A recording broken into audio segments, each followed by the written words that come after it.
Will the Japanese be able to resist China without American help? How would Japan respond to a Taiwan contingency? National preparedness for a cross-strait emergency has been far behind what is necessary. By Kosuke Takahashi. While China is increasing military pressure on Taiwan following the controversial visit by U.S. House Speaker Nancy Pelosi to Taipei, Japan is in a rush to prepare for a Taiwan contingency. Many experts disagree about how the Japanese government should respond, and what Japan's Self-Defense Forces, SDF, can actually do in such a scenario. However, given the harsh reality of its security environment, it is becoming evident that Japan's national preparedness for a Taiwan emergency has been far behind what is necessary. It was a think tank's war game simulation that highlighted how vulnerable Japan's security framework for a Taiwan crisis is. This exercise, held in Tokyo on August 6 and 7 by the Japan Forum for Strategic Studies, involved lawmakers of the ruling Liberal Democratic Party and former defense officials. They examined several scenarios as to how the Japanese government should respond as the situation progressed from peacetime to a possible crisis in the region. The simulation was set in August 2027, which marks the centennial of the founding of the People's Liberation Army. The exercise also assumed that both a Taiwan emergency and a contingency involving the disputed Senkaku/Diaoyu Islands, which Japan administers but China claims, would happen at the same time, forcing the Japanese government to conduct a two-front operation. The first challenge they confronted is how to recognize the situation. Should any cross-strait contingency occur, the Japanese government is supposed to assess the status quo immediately and place it within one of three categories. 1. A situation that will have an important influence on Japan's peace and security, including situations that, if left without response, could lead to a direct armed attack on Japan. 2. A survival-threatening situation, where an armed attack against a foreign country that is in a close relationship with Japan occurs, which in turn poses a clear risk of threatening Japan's survival. Or 3. An armed attack situation and anticipated armed attack situation, where an armed attack against Japan has occurred or there is an imminent and clear danger such an attack.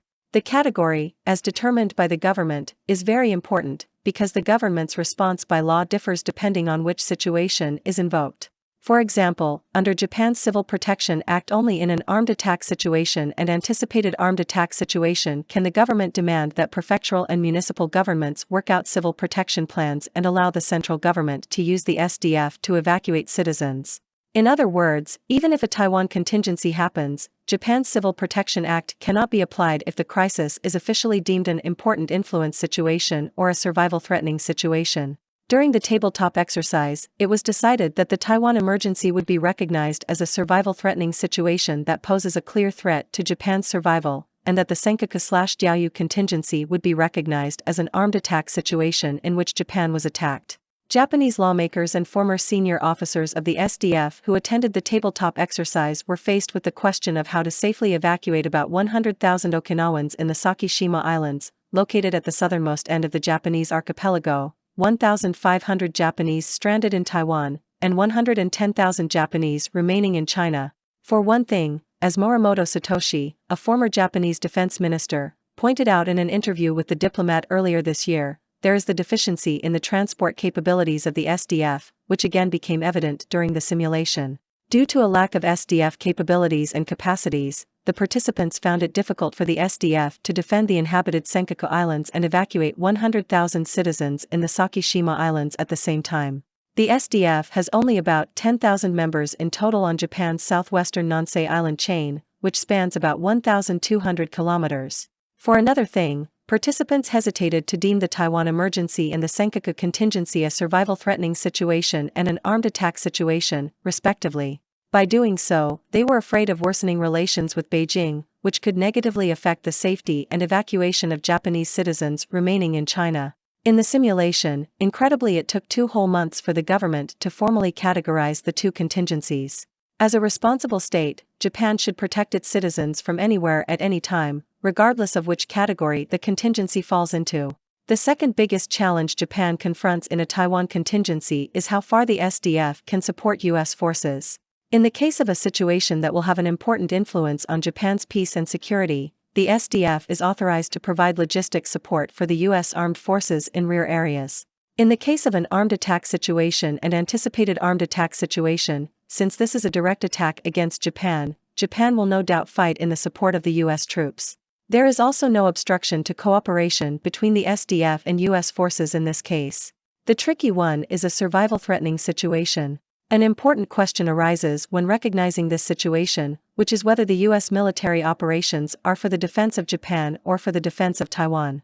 According to Morimoto, under current Japanese laws, the government can acknowledge a survival-threatening situation only when the U.S. forces are acting in defense of Japan, thus enabling the SDF to support U.S. troops.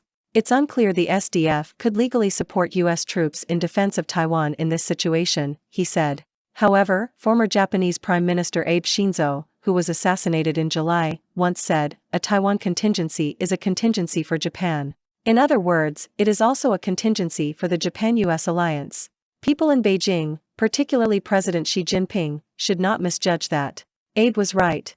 As soon as U.S. forces act to defend Taiwan, China may launch missile attacks on the U.S. military bases in Japan. Therefore, it is expected that Japan would be directly and inseparably impacted by a Taiwan emergency almost immediately.